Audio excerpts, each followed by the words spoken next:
What up YouTube, it's Misery Hates Company, and in this video I'm going to show you guys the very best Storm build for Marvel Future Revolution. Storm has been topping charts in PvE for a long time. In fact, she's borderline the best character for PvE, especially when it comes to AoEing a bunch of mobs down. After looking into her builds and her specialization in particular, there's a very obvious reason why she's so good in this. Now, she's kind of lackluster in PvP, in the way that she's a glass cannon, but with that being said, if played right, when it comes to a Mega War, she can do a ton of damage. And there's definitely builds you can do that will help with that in PvP. But in this particular video, I'm looking at the best overall build. That way, if you are new to the game, free to play, or light spender, or whatever you are, you can use this build and immediately do an amazing amount of damage. Now, without further ado, let's jump straight into the video. So Storm is a very interesting character. She is one that I have wanted to work on for a while, but never actually work on. Do you have characters like that? Like I love how much damage she does in PvE, but I can't, as a Magic main, justify leveling her because Magic is also good at PvE, so it doesn't make a lot of sense for me to level up another character that would be good just like my main is, if that makes sense. But anyway, but she really is a fantastic choice. So if you're trying to figure out who your main is, I would definitely consider Storm if you're going to focus on PvE content. So let's start this off by her gear. So for when it comes to her gear, there are actually two options that I would like to bring your attention to. The first is, of course, the special option, which would be Steampunk Rise of the East or Eyes of Osiris. For Storm, we are looking at all electric build, at least in the current state of the game. So with that being said, Steampunk is actually going to be your best because you get the Atmosphere Control skill +6, Lightning Cloud class skill +6 as well. So that's going to be your S tier gear. Now when it comes time for your regional gear, this one is a no-brainer. It's actually going to be the Hydra gear because again, you're going to get crit rate, which is, we'll review in a second, one of the better stats for Storm. And it again is giving that Lightning Cloud class skill +6 to it. So when it comes to a non-special, non-regional piece of gear, she doesn't have a fantastic option, but there is one in particular that I would like to draw your attention to if you truly are not interested or not available to get any Hydra gear. And that would be the, where is it? Queen of Wakanda. So this is a decent-ish free-to-play option. Again, we're focusing on lightning abilities.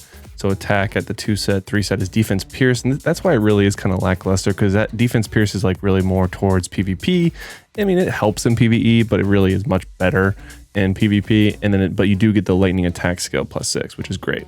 So I would have wanted the 3 set to be crit rate, but she actually doesn't have a good option for that. So unfortunately, I would not recommend this all that much. But if you are insistent on having a free to play option that is not Hydra gear, then this is the best-ish option, but not a great one. So take it for what it's worth. Now let's go ahead and look at her overall stats. So again, I kind of touched on this when we were talking about our regional gear, but the best stats for Storm is actually going to be crit rate, crit damage, and accuracy. Those are going to be the 3 stats you're going to want to focus on the most. You actually want to max crit rate and crit damage, but actually after you max those out, that's how you see these Storms doing just crazy amount of damage on AoE fights. So definitely want to max it out. And obviously accuracy, you want to be able to hit your opponents. And then we'll go into some other substats you want to look for in a little bit later. So next, let's actually look at her potential. So the ones I would prioritize first are actually going to be attack. She does a fantastic job with flat attack. Everyone benefits from it, but it's just a next level of benefit for her. So you definitely want to max your attack first. And then after you max all of your attack, I would actually recommend hitting, especially this new one, at the 5th tier, I would actually get that accuracy rating. And then I would go down to crit damage. I don't think we got any more crit damage. No. So I would go to crit damage, then cooldown decrease. And then I would focus on, where are we? The status effect accuracy. So that would be the order in which I would focus on them. And then you can go into HP and defense. Again, she's going to be a glass cannon. I don't care how much defense and HP you pump into her. Just to be an efficient Storm, you're going to want to be a glass cannon. So I would not waste your time on this until, of course, you get to the point where you've maxed out everything else, and then you want to max these out. And then obviously it's fine. All right, so next, let's actually look at her specialization. So this is actually pretty nifty.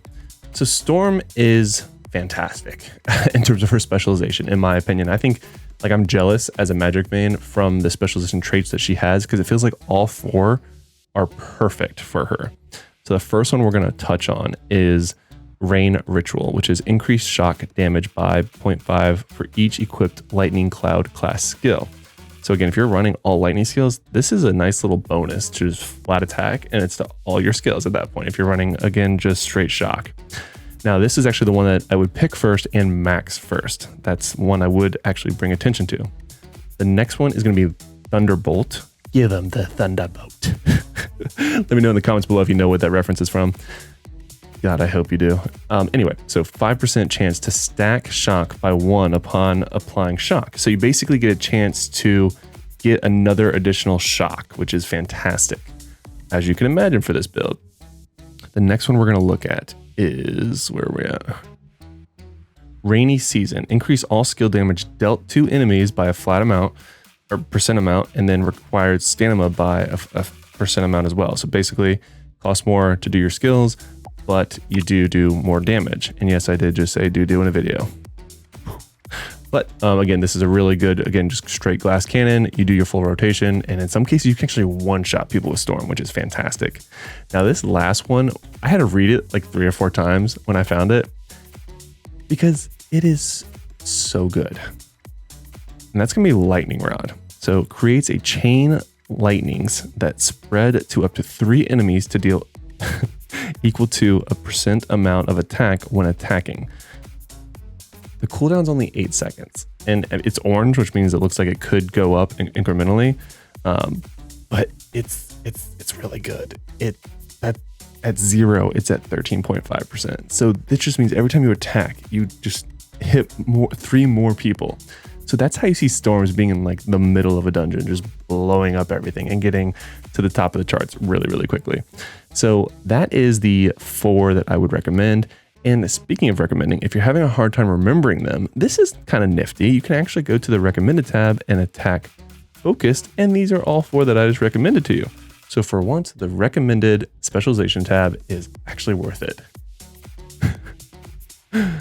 Okay, so last but not least, I want to show you guys her skills. So again, we are focusing on all shock here.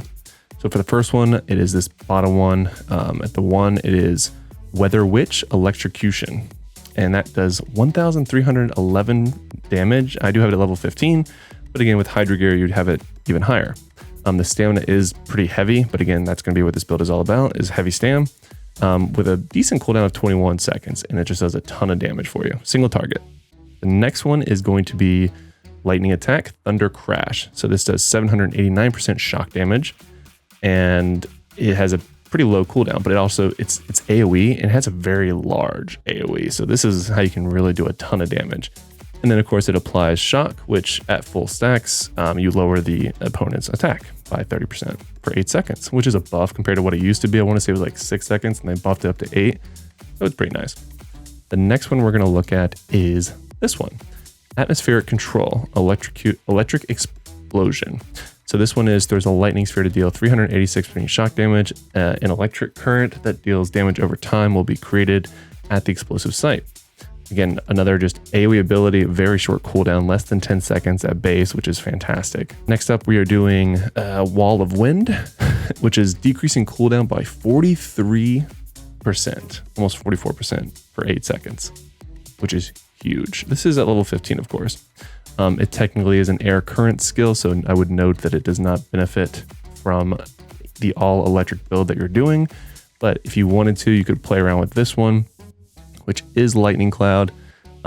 It calls lightning to herself to recover stamina. The lightning also reaches nearby enemies to deal 244% shock damage.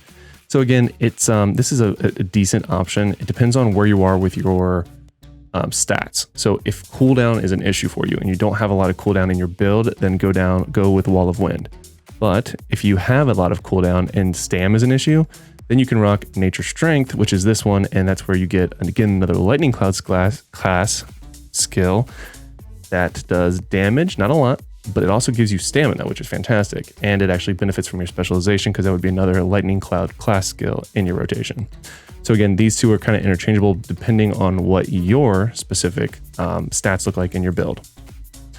Last but not least, I'm going to bring attention to Deep Freeze.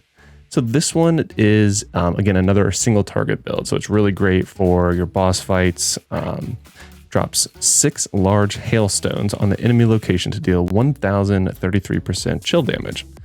It does decrease their movement speed, which is awesome. Now, this skill is again great for single target. If you wanted to look at another viable option that is more AoE focused, I'm going to bring your attention to this skill, which is it's called Central Whirlwind, which is where you actually summon all these different hurricanes or tornadoes really around you. Whirlwinds.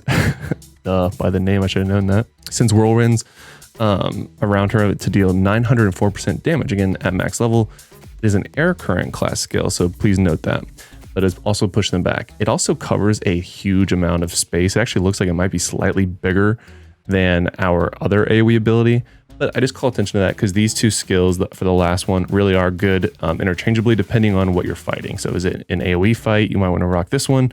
And if it's a single target one fight, you're going to want to rock this because this does a ton of single target damage. So that's actually going to be Storm in a nutshell. She is a very, very, very good character when it comes for PvE. If you are looking to pick a very solid choice to be your main, Storm is one that I would actually highly recommend. Now, if you haven't seen my video already where I talk about the best Iron Man build, check out this video right here because this build is crazy solid and it gives you 2 different builds that are both pretty awesome for both early and late game. So check out this video right now.